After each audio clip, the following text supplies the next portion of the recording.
శ్రీమాత్రే నమః. ఈరోజు మనం ఇన్ని రోజులు మల్లన్న తండ్రి గురించి, అదేవిధంగా మనం రేణుక ఎల్లమ్మ తల్లి గురించి చెప్పుకున్నాం కదా. ఈరోజు మనము లక్ష్మీ నరసింహస్వామి గురించి, అదేవిధంగా మనకు ఈ కాళీమాత ఉంటుంది కదా, కాళీమాత లేకపోతే ఈ పరమశివుడు పరమేశ్వరుడు కానీ, అయితే వీళ్ళు మనకు ఎలా వస్తారు అంటే, మనం ఇన్ని రోజులు ఏం చెప్పుకున్నాం, మన ఇంటి కులదైవాలే మనకు వస్తారు అని చెప్పుకున్నాం. అయితే ఇక్కడ నరసింహస్వామి కానీ, కాళీమాత కానీ, లేకపోతే పరమేశ్వరుడు కానీ మనకి ఎవ్వరికి అంటే ఇంటి కులదైవాలు ఉండరు, ఇష్టదైవాలు ఉంటారు. అంటే మనకు ఇంటి ఇలవేల్పులు వేరు, మళ్ళీ మనకు ఇష్టదైవం అంటే ఒక కులదైవంలు వేరనమాట. ఇలవేల్పు అంటే మన పూర్వతరాల నుంచి మనకు రూపం లేకుండా ఉంటారనమాట.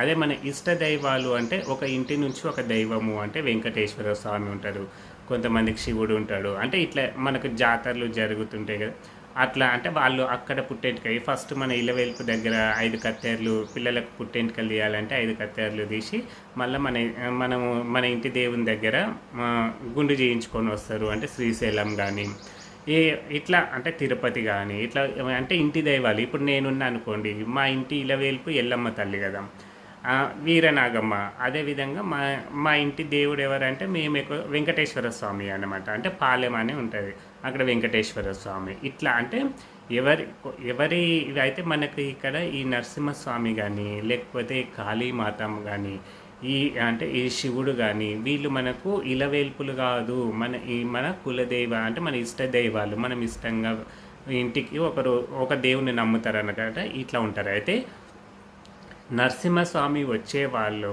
అంటే నరసింహస్వామి వస్తాడు అంటారు కదా, వీళ్ళు చాలా నియమాలు పాటించాలి. వీళ్ళు సోమవారం నియమాలు పాటించాలి. నేను ఈ మధ్య ఒక యూట్యూబ్లో ఒక ఆమెను చూసినాను అనమాట. ఆమె అయితే కొమరవెల్లి మల్లన్న పోయినప్పుడు అంటే యూట్యూబ్లో చూసిన. ఈ మధ్య నేను మొన్న మల్లన్నవి పండుగ జరిగింది కదా, అప్పుడు ఆమె అయితే డప్పులతోటి ఊగడము చేయడము, ఏదో ఇట్లా నాలుగది వేసడము చీర్చడం. నిజంగా అట్లా రాదండి నరసింహస్వామి. ఎందుకంటే ఇక్కడ మనం ఒక విషయం బాగా గమనించాలి. నరసింహస్వామి అంటే శ్రీచక్రంలో ఉంటాడనమాట మనకు. అంటే ఆయనకు శ్రీచక్రము స్థాపించి ఆయన పూజలు జరుగుతాయి అన్నమాట. కాబట్టి శ్రీచక్రంలో ఎవరైతే దేవతలు దేవుళ్ళు ఉంటారో వాళ్ళు ఎవ్వరూ మన పై మీదికి రారు. ఎందుకంటే ఈ శ్రీచక్రం మనకు చూడండి, గ్రామ దేవతలు ఎవ్వరు శ్రీచక్రంలో ఉండరు. ఇప్పుడు గ్రామ దేవతలకు శ్రీచక్ర పూజలే ఉండవు. అసలు వాళ్ళకు బ్రాహ్మణ్స్ పూజలు చేయరు. మీరు పూర్వం నుంచి గ్రహిస్తే ఇప్పటికైనా పల్లెటూర్లలో గ్రామ దేవతలకు అంటే బ్రాహ్మణ్స్ పూజలే చేయరు. అంటే వాళ్ళకు బోనాల పండుగ వస్తుంది కదా, అప్పుడు ఊర్లో కొంతమంది ఏం చేస్తారంటే ఒక గంప అంటారు కదా, గంపను పూజించుకొని మొత్తము ఇంటింటికి పోయి ఎవరు బియ్యం పెడితేనా లేకపోతే చింతపండు, ఉల్లిగడ్డ, నూనె అవన్నీ ఇంటింటి నుంచి తీసుకొని వచ్చి ఆమెకు బోనం చేస్తారు. అంటే బోనం చేయని వాళ్ళు వాళ్ళకి ఇస్తారనమాట. వాళ్ళే వారం మంగళవారము, శుక్రవారము ఇట్లా పండుగలప్పుడు వాళ్ళు ఏం చేస్తారంటే ఒక గంప తీసుకొని గంపకు పూరించుకొని మొత్తం బొట్లు అలంకరణ చేసుకొని ఇంటింటికి పోయి ఎవరు ఏం పెట్టినా అవి తీసుకొచ్చి పైసలు ఇస్తారు, టెంకాయలు ఏవన్నది అన్నీ తెచ్చి అమ్మవారి దగ్గర వాళ్ళు వారం టెంకాయలు కొడతారు. కానీ అయితే ఇప్పుడు సిటీలలో ఏమవుతుంది అంటే గ్రామ దేవతల గుళ్ళో అంటే కొంచెం డెవలప్ అవుతున్నాయి కాబట్టి వాళ్ళు ఏం చేస్తారు అంటే శ్రీచక్రాన్ని పెడతారు. శ్రీచక్రం శ్రీచక్రము మనం పెట్టినాము అంటే కుంకుమార్చన చేస్తున్నాము అంటే ఖచ్చితంగా బ్రాహ్మణ్సే చేయాలి, వేదం చదివిన వాళ్ళు మాత్రమే చేయాలి. అందుకే శ్రీచక్రాన్ని ఇంట్లో పెట్టుకున్న వాళ్ళు రోజు లలిత సహస్రనామం చదవాలి.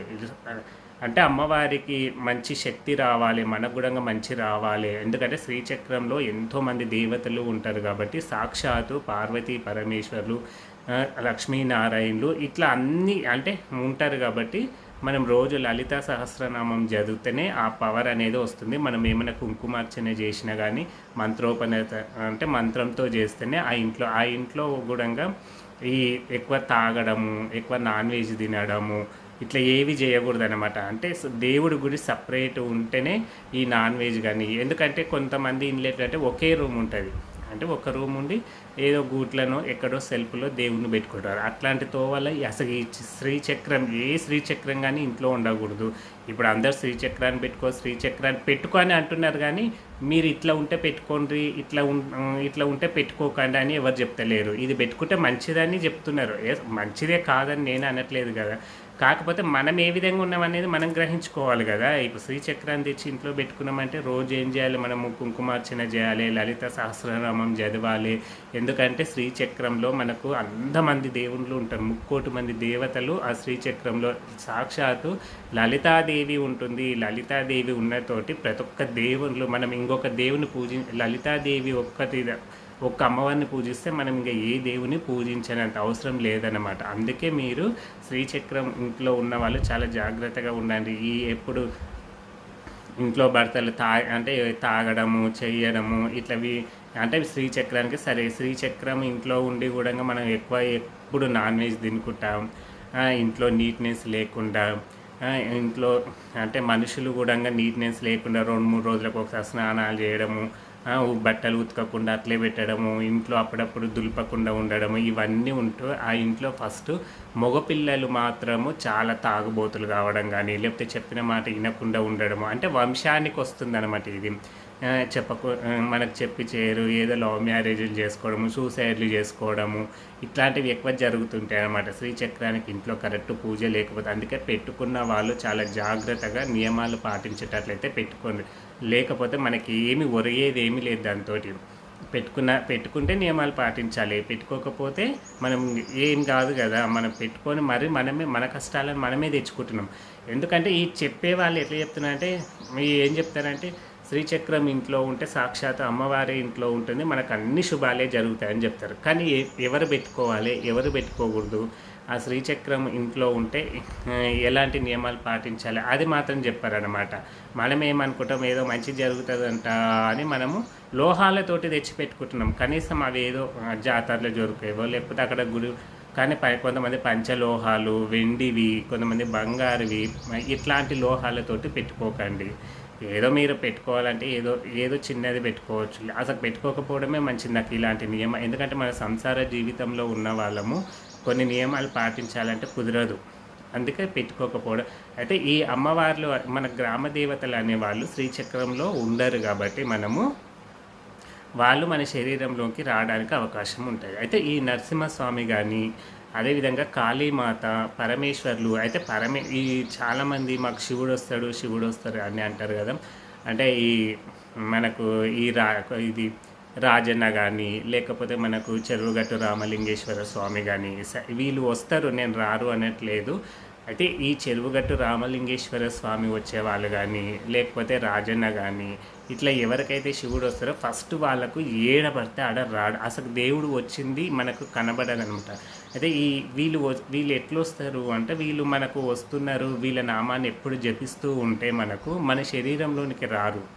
మనం ఏదో వాళ్ళ పండుగలు చేసినప్పుడు, లేకపోతే వాళ్ళ దగ్గరికి పోయినప్పుడు వస్తారు. కానీ మనము ఎప్పుడు ఓం నమః శివాయ మంత్రాన్ని నిరంతరం అంటే ఎవరితోటైనా మాట్లాడినంతసేపు మాట్లాడి నిరంతరం పాటిస్తూ ఉంటే మనకి ఏం చేస్తారంటే, వచ్చే ఆపదలను మనకు ముందే తెలియాలి. వాళ్ళు మన శరీరంలోకి రావాలని కోరుకోరు. కాకపోతే మనకు వచ్చే ఆపదలు ఏ విధంగా వస్తున్నాయి, మన ఎదురుగా ఎవరైనా ఉంటే వాళ్ళ శరీరంలో ఏముంది, వాళ్ళు ఎందుకు ఇలా ప్రవర్తిస్తున్నారు అనేది అప్పుడు మన చేతి నుండి వాళ్ళకు ఒక విభూతి పెడితేనే వాళ్ళ శరీరం చాలా మంచిగా అవుతుంది అనమాట. అంటే శక్తిని ఎక్కిస్తారనమాట మనకు. అంటే మన పై మీదకి రాకున్నా కానీ మనకు శక్తిని ఎక్కిస్తారనమాట. ఎందుకంటే పరమేశ్వరుడు ఎప్పుడు ధ్యానంలో ఉంటాడు. ఆయన మన శరీరంలోకి వస్తారు. ఆయన ఒక ఆరా శక్తులు మాత్రం మన మీదకి వస్తాయి అన్నమాట.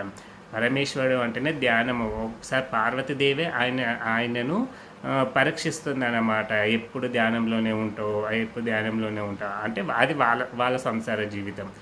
అయితే అందుకే వీళ్ళు ఎక్కువ మన శరీరంకి రారు. కాబట్టి మనం ఏం చేయాలంటే ఎక్కువగా ఎప్పుడు ఓం నమః శివాయ మంత్రాన్ని జపిస్తూ ఉంటే వాళ్ళు మన పై మీదకి రాకముందే ఎదుటి వాళ్ళది మొత్తం అంటే వాళ్ళ గురించి మనము చెప్పే అంత శక్తి మనకు ఆ పరమేశ్వరుడు ఇస్తాడనమాట.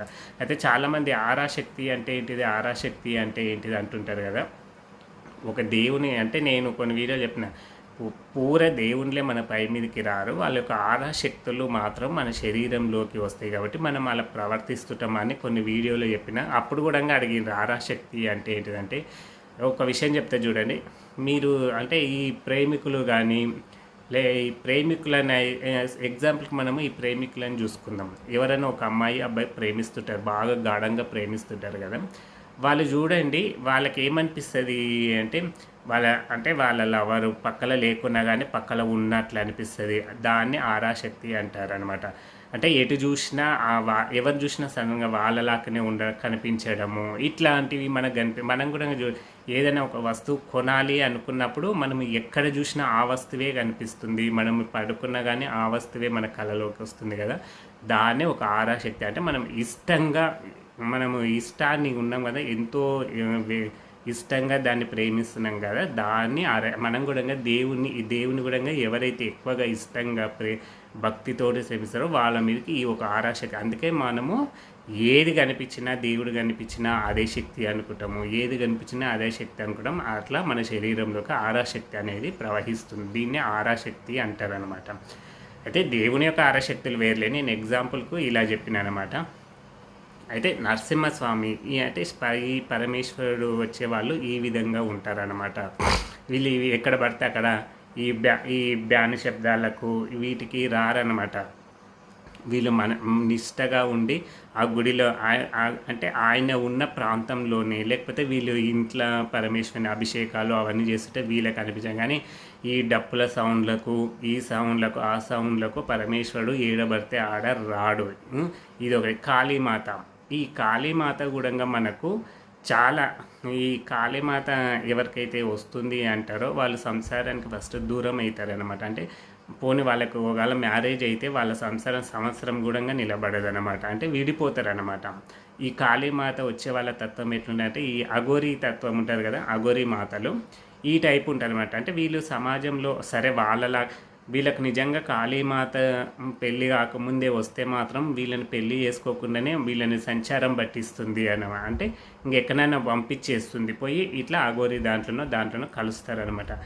ఒకవేళ పెళ్ళైనాక వీళ్ళు పూజలు ఎక్కువ చేయడం వల్ల, కాళీమాతని ఎక్కువ పూజించడం వల్ల ఇట్లా జరిగితే మాత్రము వీళ్ళకు సంసారం అనేది నిలబడదు. పెళ్ళైన సంవత్సరం కానీ, అది నెల కానీ 2 నెలలు కానీ వీళ్ళ జంట అనేది నిలబడదు, విడిపోతుంది అనమాట. అంటే కాళీమాత ఉగ్ర రూపం కాబట్టి వస్తుంది కాబట్టి వీళ్ళను అంటే మైండ్ సరిగ్గా పనిచేయనియదనమాట. కాళీమాత శక్తిమాతనే, కానీ కాళీమాత వచ్చే వాళ్ళకు సంచారం ఎత్తిస్తుంది అనమాట. అంటే ఇక్కడ సరిగా సంసారం అనేది చేయనియదనమాట. ఈ విధంగా ఉంటారు. నేను చాలామందిని చూసినా కూడా ఇంకా కాళీమాత వచ్చేవాళ్ళు అసలు వాళ్ళు ఎప్పుడు ఎక్కడ ఉంటారో తెలియదు, ఏం చేస్తుంటో తెలియదు. వాళ్ళు సంసారం కూడా అంత విచ్చలవిడిగా ఉంటుందన్నమాట. ఇలా ఉంటారు. అయితే నరసింహస్వామి వచ్చే వాళ్ళు కూడా ఈయన కూడా ఎక్కడ పడితే అక్కడ రాడు. ఈ అమ్మవారి డప్పులు కొడుతుంటే కూడా నరసింహస్వామి వస్తుంటాడు. అదే నాకు ఇంతవరకు అర్థం కాలేదన్నమాట. నేను చెప్పినగా ఇంతకుముందు ఒక యూట్యూబ్లో ఒక ఆమెను నేను చూసినని, ఆమె ఇప్పుడు మల్లన్న దగ్గర మల్లన్న డప్పులు కొడుతుంటారు, ఎల్లమ్మ డప్పులు కొడుతుంటారు. మనము నరసింహస్వామికి అయితే బోనాలు అయితే ఎవరు చెయ్యరు. ఆయనకి ఏదో పానకాలు లేకపోతే సరే చేసేవాళ్ళు చేస్తారో ఏమో, కానీ ఇట్లా ఈ నరసింహస్వామి వచ్చేవాళ్ళు ఈ మల్లన్న తండ్రికి, ఎల్లమ్మ తండ్రికి బోనాలు చేసుకొని ఆట ఆడడము ఇట్లా చేయడము చాలా చాలా తక్కువ. ఎవరు చేయరు కూడా. ఏదో వాళ్ళ దర్శనం అయితే చేసుకుంటారు. కానీ ఆమె అయితే ఆశకు నాకు తెలిసి మల్లన్న డప్పులు, ఎల్లమ్మ డప్పులు కొడుతుంటేనే ఈమె ఎగురుతుంది, ఏదో చీడ్చినట్లు, ఏదో ఆమె ఇష్టం వచ్చినట్లు చేస్తుంది. ఇదైతే నాకైతే సరిగా అసలు నరసింహస్వామి వచ్చే అవతారమే కాదు. అది ఏడబడితే ఆడ రాడనమాట. చెప్పిన కదా, శ్రీచక్రంలో ఉన్న వాళ్ళు మనకి ఎక్కడ పడితే అక్కడ రారు అని. అయితే అట్లా చేస్తుంది. అయితే నరసింహస్వామి కూడా అట్లా రాడు. నరసింహస్వామి శక్తి ఏ విధంగా ఉంటుందంటే, నరసింహస్వామి వచ్చే వాళ్ళు కూడా వాళ్ళు ఎప్పుడు వేప చెట్టుని చూడంగానే వాళ్ళకి ఎందుకో మొక్కాలనిపిస్తుంది. మీరు పూర్వకాలం ఇండ్లలో చూడండి, నరసింహస్వామి ఎవరైనా ఇంట్లో ఉంటే వాళ్ళ ఇంటి ముందర వేప చెట్టు ఖచ్చితంగా ఉంటుందన్నమాట. అంటే వాళ్ళకు వేప చెట్టుకు ఒకటి ఉంటుందన్నమాట. అంటే ఒక శక్తి అనేది ఉంటుంది. అంటే వాళ్ళు వేప చెట్లను చూడంగానే మొక్కడము, లేకపోతే వేప చెట్టు దగ్గర కూర్చోవడము, ఇట్లా నరసింహస్వామి ఎక్కువ వేప చెట్టులోనే కనిపిస్తాడనమాట. ఇట్లా ఇంటి దైవం ఉన్న వాళ్ళకి ఎక్కడ పడితే అక్కడ కాదు, మన కులదైవం. అందుకే నరసింహస్వామి ఉన్న వాళ్ళ ఇంటి ముందర వేప చెట్టుని పెంచుకుంటారు. ఇట్లా వాళ్ళు వీళ్ళ శక్తి ఎట్లుంటుందంటే ఇంకా మనకు చెప్తారు కదా, ఎక్కడ పడితే అక్కడ రాడు, వీళ్ళ ఇంట్లోనే లేకపోతే నరసింహస్వామి పండుగ మనకు ఉత్సవాలు జరిగినప్పుడు పోతుంటాం కదా, అక్కడ రావడము ఆయన గుడిలోనే మాత్రమే వస్తుంది. ఎందుకంటే నరసింహస్వామి వచ్చినప్పుడు ఆయన శాంతించాలి అంటే మనకు ఎదుటి వాళ్ళు కూడా దేవుడు వచ్చేవాళ్ళు దైవభక్తితో ఉన్న వాళ్ళు మాత్రమే వాళ్ళకు బొట్టు పెట్టి వాళ్ళని శాంతింపగానే, ఎవరు పడితే వాళ్ళు రోడ్డు మీద వచ్చేటోళ్ళు బొట్టు పెట్టడము ఇట్లా చేస్తే వాళ్ళకి ఇంకా శక్తి అనేది పెరుగుతుంది, కోపం ఎక్కువ అవుతుంది అన్నమాట. ఒకసారి అంటే పారిపోయేటట్టు చేస్తుంటారు అన్నమాట. కానీ ఆమె ఏం లేదు, ఆమెనే చల్లబడుతుంది, ఆమెనే ఎగురుతుంది, మొత్తం ఆమెనే చేస్తుంది అన్నమాట. మళ్ళీ ఇంకా నిజంగా ఆమెకు నరసింహస్వామి వస్తాడా రాడా అనేది ఆ తండ్రికే వదిలేతాం మనం. కానీ ఇలా ఉంటారనమాట. అంటే మీరు అనుకోవచ్చు ఇవన్నీ మీరు ఎట్లా చెప్తున్నారు, కానీ నేను కూడా కొన్ని అంటే నాకు శివపురాణం కానీ విష్ణు పురాణం కానీ అమ్మవారి పురాణాలు ఇట్లా కొన్ని చదువుతుంటాను. నాకు నేను ఎట్లా అంటే ఈ అమ్మవారు వస్తేనే చెప్పాలని ఉండదు నాకు. ఎందుకంటే నాకు అది ఇష్టం కూడా లేదు. ఎందుకంటే ఒకసారి కొన్ని మంచి చెప్తాం, కొన్ని మంచి చెప్పము. నేనేంటి అంటే ఇప్పుడు అమ్మవారి పై మీదకి వస్తే ఎదుటి వాళ్ళకు కరెక్ట్ చెప్పాలి. మనం ఒక చెప్పినాక వాళ్ళు కాదు అన్నారు అనుకో, అప్పుడు అమ్మవారికి నాకు అమ్మవారికి నేను అమ్మవారిని నమ్ముకున్న అమ్మవారు నాకు ఏదో శక్తి ఇస్తుంది అని అమ్మవారికి చెడు పేరు తెచ్చే పనులు అయితే నేను చేయను. అందుకే నేనేం చేస్తాను అంటే ఎక్కువ ఈ పురాణాలు ఎక్కువ చదువుతుంటాను. అంటే ఈ పురాణాలు చదవడం వల్ల అంటే ఎట్లా వస్తారు, ఎట్లా వెలిసిండ్రు, ఇవన్నీ తెలుస్తాయి. మనం ఇలా చెప్పుకుంటే పోతుంది కదా. ఇప్పుడు దేవుడు వచ్చే చెప్పాను, నేను కొలుపులేని చెప్తలేను కదా. కొలుపులు చెప్పాలి అనుకున్న వాళ్ళు ఈ విధంగా ఉంటారు. కానీ నేను అట్లా నేను అసలు దేవుడు అంటే ఎట్లా వస్తాడు, ఏ విధంగా, వాళ్ళ శక్తులు ఏంటిది, వాళ్ళు ఏ విధంగా ఉంటారు, వాళ్ళని నమ్ముకుంటే మన కష్టాలు ఎట్లా పోతాయి అనే దాని గురించి చెప్పడానికి ట్రై చేస్తే, కానీ ఈ కొలుపులు చెప్పాలని నాకు లేదు. ఎవరైనా సరే ఇప్పుడు నాకు అలాని ఇబ్బంది అంటే నేను చెప్తాను, లేదనుకుంటే మాత్రం నాకు ఎవరైనా ఈ కొలుపులు చెప్పేవాళ్ళు ఉంటే, నాకు కూడా కొంచెం అర్థం కాకపోతే చెప్పేవాళ్ళు ఉంటే వాళ్ళ దగ్గరికి పంపిస్తా, పలానా దగ్గరికి పోండి వాళ్ళు మొత్తం చెప్తారు. అట్లా అని వాళ్ళ డబ్బులు అడ్డగోలుగా తీసుకున్న వాళ్ళ దగ్గరికి అయితే నేను పంపాను అనమాట. సాధ్యమైనంత వరకు నేను అమ్మవారి పేరు మీదే చెప్తే ఇంకొక దగ్గరికి పోను. ఈ చాతబడులు ఇవన్నీ అంటే నేను తీసేయను కాబట్టి అట్లా తీసేసే వాళ్ళు ఎవరైనా ఉంటే వాళ్ళ దగ్గరికి నేను పంపిస్తాను అన్నమాట. అయితే ఈరోజు కాళీమాత శక్తులు, అదేవిధంగా నరసింహస్వామి, అదేవిధంగా మనకు ఈ పరమేశ్వరుడు, వీళ్ళు ఏ విధంగా వస్తారో తెలుసుకున్నాం కదా. అయితే మీకు కూడా ఏదైనా దేవుని గురించి తెలుసుకోవాలంటే నాకు కామెంట్లో పెట్టండి. ఇంకా ఎట్లా ఉండాలి అనే కూడా చెప్తే నేను కూడా వివరంగా తెలుసుకొని చెప్తాను అన్నమాట. అందరూ ఆ పార్వతీ పరమేశ్వరుల అనుగ్రహంతో సంతోషంగా ఉండాలని కోరుకుంటున్నాను. జై శ్రీరామ్.